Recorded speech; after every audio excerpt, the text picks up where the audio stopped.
Bonjour peuple de Dieu, bienvenue encore dans votre émission du dimanche à l'heure de la bonne sémence dans sa tranche Message du dimanche. Pour ce dimanche, je suis avec la sœur Dorcas que je salue. Bonjour sœur Dorcas. Bonjour sœur Grace. Bienvenue encore sur ce plateau. Merci beaucoup. Alors pour ce dimanche, elle va nous enseigner, vous et moi, ce qu'a été le message. Elle va nous édifier, elle va nous donner la synthèse de ce que nous a été enseigné aujourd'hui. À vous sœur Dorcas. Merci beaucoup sœur Grace pour la parole. Alors pour ce dimanche 15 mars 2026, nous avons eu à recevoir un message très édifiant et très parlant de la part de l'ancien Emmanuel Baloukou. Il nous a parlé sur le thème de « Il te faut naître de nouveau ». Exactement. Et le passage qu'il a exploité au cours de son enseignement, c'est Jean 3, de son premier verset à son 6e verset. On va le lire. Jean 3, à partir de son premier verset, dit « Mais il eut un homme d'entre les pharisiens nommé Nicodème, un chef des Juifs qui vint, lui, auprès de Jésus de nuit, et lui dit « Rabbi, nous savons que tu es un docteur venu de Dieu, car personne ne peut faire ces miracles que tu fais, si Dieu n'est avec lui. » Jésus lui répondit « en vérité, je te le dis, si un homme ne naît de nouveau, il ne peut voir le royaume de Dieu. » Nicodème lui dit « Comment un homme peut-il naître quand il est vieux? Peut-il rentrer dans le sein de sa mère et naître? » Jésus répondit « en vérité, je te le dis, si un homme ne naît d'eau et d'esprit, il ne peut entrer dans le royaume de Dieu. » 6. Ce qui est né de la chair est chair, et ce qui est né de l'esprit est esprit. Amen.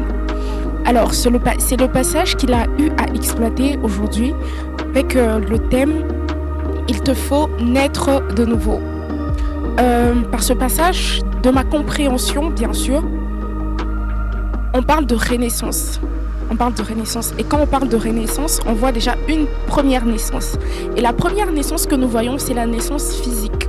La naissance physique à partir de sa mère, bien évidemment, il est né. Et maintenant, Jésus lui dit, il te faut naître de nouveau. Déjà, un détail qu'il a précisé, Nicodème n'était pas n'importe qui. C'était un chef des Juifs.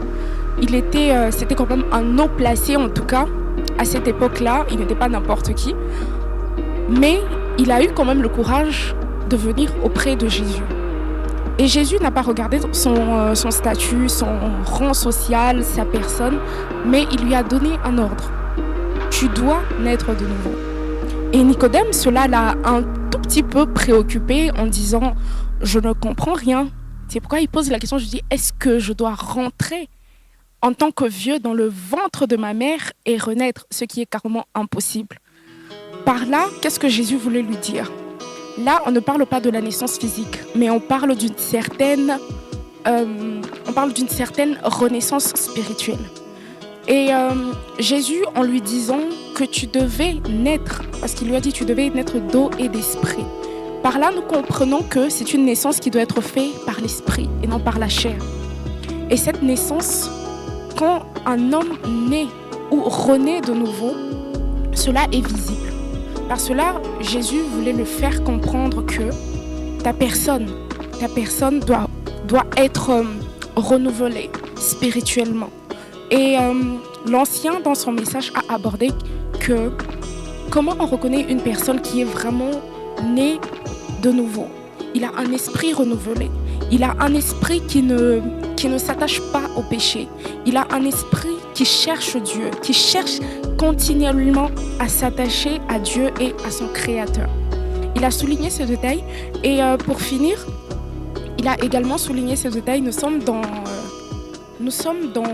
dans une génération où nous avons plusieurs chrétiens et qui se prénomment chrétiens, mais qui ne sont pas nés de nouveau. Par là, nous comprenons que tu peux être chrétien, mais tu n'es pas encore vraiment né de nouveau. Qui veut dire que tu n'as pas un esprit renouvelé. Tu te surnommes chrétien, mais tu viens à l'église par habitude, par exemple. Tu te dis non, hier je suis venu, aujourd'hui je suis venu. Donc quand je reviens encore, c'est la même chose. Et là, c'est une preuve vivante que tu as un esprit non renouvelé. Tu n'as pas encore compris la renaissance dont on nous parle dans ce passage de Jean 3. Alors, c'était ça le message du jour. Et le message global que l'ancien voulait développer, c'était de nous apprendre à être des véritables chrétiens, à être des chrétiens avec un esprit vraiment renaissant et un esprit renouvelé. Voilà, c'est un peu ça. Merci. Merci beaucoup, Sœur Dorcas, que Dieu vous bénisse. Mais avant de poursuivre, nous allons suivre une synthèse donnée par l'ancien Justice dans un court moment. Soyez attentifs et on revient juste après. Nous bénissons Dieu pour le message que nous avons entendu aujourd'hui. C'est un message vraiment très fort parce que la Bible nous dit dans 2 Timothée 3,16, si je ne me trompe pas, on dit « Toute écriture est inspirée de Dieu pour nous instruire, nous corriger, afin que nous soyons des hommes et des femmes parfaits pour pouvoir accomplir l'œuvre du Seigneur. » Vraiment, le message d'aujourd'hui, c'était un bon message par le fait que, pour moi, c'est un message à 2 volets parce que, d'abord, ces messages nous interpellent pour ceux-là qui n'ont pas encore reçu Christ comme Seigneur et Sauveur, de les recevoir parce que nous devons savoir que nous sommes tous pèlerins sur cette terre. Un jour, nous allons passer. Deuxième volet de ces messages, ça m'a beaucoup touché. C'est un message qui interpelle les chrétiens. Parce que la plupart des chrétiens aujourd'hui, en fait, soi-disant chrétiens, si nous pouvons dire ça, les gens fréquentent des églises des années, sans pour autant avoir reçu Christ comme Seigneur et Sauveur, sans pour autant être convertis. La Bible nous dit, les chrétiens, c'est une nouvelle créature. En fait, toutes choses anciennes sont passées, et voilà que le chrétien est en train maintenant de vivre une vie nouvelle. Et on nous a dit que... on nous a donné le cas de Nicodème, qui, étant docteur de la loi, c'est un homme qui enseignait les Juifs, qui connaissait bien la loi, mais regardez cet homme, tard le soir, il va voir Jésus parce qu'il n'avait pas cette conviction en lui qu'il était sur le bon chemin. Il est allé voir Jésus, et quand Jésus lui dit, tu dois naître de nouveau, en fait, ça l'a dépassé, il ne pouvait pas comprendre comment naître de nouveau encore, lui qui était docteur de la loi. Pourquoi je dis que ces messages interpellent les soi-disant chrétiens? Parce que nombreux sont dans les églises, mais ne sont pas encore nés de nouveau. Voilà une occasion qui nous a été offerte par notre Seigneur en ces jours dominical pour interpeller tous ceux-là qui n'ont pas encore reçu Christ ou encore qui ne sont pas nés de nouveau. Parce qu'il y en a qui fréquentent les églises sans pour autant être nés de nouveau. Vraiment, c'est un message qui interpelle les enfants de Dieu pour que nous puissions nous examiner, parce qu'il y a une façon de recevoir Christ, c'est-à-dire quand nous entendons l'appel de notre Seigneur, nous l'acceptons comme Seigneur et Sauveur, nous confessons du fond de notre cœur et de la bouche, et ça doit être une confession véritable. Parce que, regardez quand on nous donne l'exemple d'un des disciples de Jésus-Christ, Judas. Il était avec Jésus, il mangeait avec Jésus, il a vu aussi les miracles, mais cet homme-là, son cœur n'était pas avec Jésus, son cœur était ailleurs. Il n'était pas encore né de nouveau. Et c'est pourquoi à un certain moment, il a dû sacrifier Jésus. Vraiment, c'est un message qui nous interpelle, nous en tant que chrétiens. Nous devons nous examiner pour savoir est-ce que réellement nous sommes nés de nouveau. Parce que la semaine qui vient de s'écouler, on nous a parlé de la vie après la mort. Donc, après la mort, il y a une autre vie. Est-ce que cette vie-là, elle est garantie seulement à ceux-là qui sont nés de nouveau?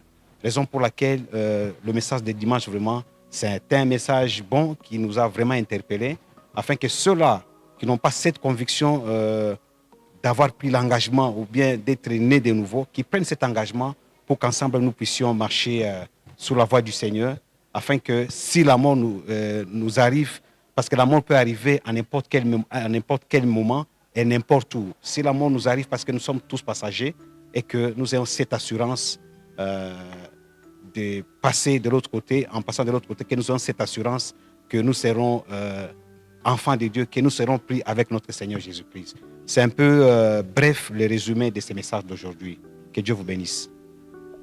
Voilà, vous avez suivi. On nous a dit, il te faut naître de nouveau. On a bien souligné, on nous a parlé de Nicodème qui n'était pas n'importe qui. Mais aujourd'hui, ce message est adressé à toi et à moi. Il te faut naître de nouveau. Comment tu dois le faire? Jésus a expliqué à Nicodème comment il fallait le faire. On ne l'a pas dit qu'il devrait rentrer dans le sein de sa mère pour renaître, mais on l'a juste demandé de changer sa mentalité. Aujourd'hui, tu dois changer ta façon de faire. Aujourd'hui, tu dois changer de posture, tu dois changer de position. Si autrefois tu vivais dans le péché, si autrefois tu vivais dans le ténèbre, aujourd'hui tu dois renoncer à toutes ces choses. Au fait, naître de nouveau, selon ce que je viens de comprendre, sœur Dorcas, c'est le renoncement. Tu renonces à l'ancien toi, à la personne que tu étais. Si tu étais orgueilleux, si tu étais égoïste, si tu étais, je ne sais pas comment, toutes ces mauvaises choses que tu faisais, tu décides de renoncer à ça. Quand tu dis, je dis non à ça, je dis non au mensonge, je dis non au péché, je dis non à ceci, à cela, là oui, tu vas renaître de nouveau, tu te répands. Au fait, c'est le passage de pécheur à l'état de chrétien. Tu renonces au mal, tu dis, voilà, je décide de suivre Jésus, je décide d'être un véritable chrétien. Alors toi aussi qui nous suis aujourd'hui, il te faut naître de nouveau. Si tu n'as pas encore arrêté de vivre dans le péché, si tu n'étais pas encore repenti, aujourd'hui tu as l'occasion de changer de côté. Le Seigneur dit, si tu confesses le péché, il est juste et fidèle pour te le pardonner. Alors entre dans ta chambre, va voir un chrétien, confesse-toi, parle à Dieu, répands-toi et il va t'accepter et tu vas changer de vie. Tu vas aussi renaître de nouveau comme Jésus l'attend de nous tous. Que Dieu vous bénisse et on se retrouve à la prochaine. Quand c'est les yeux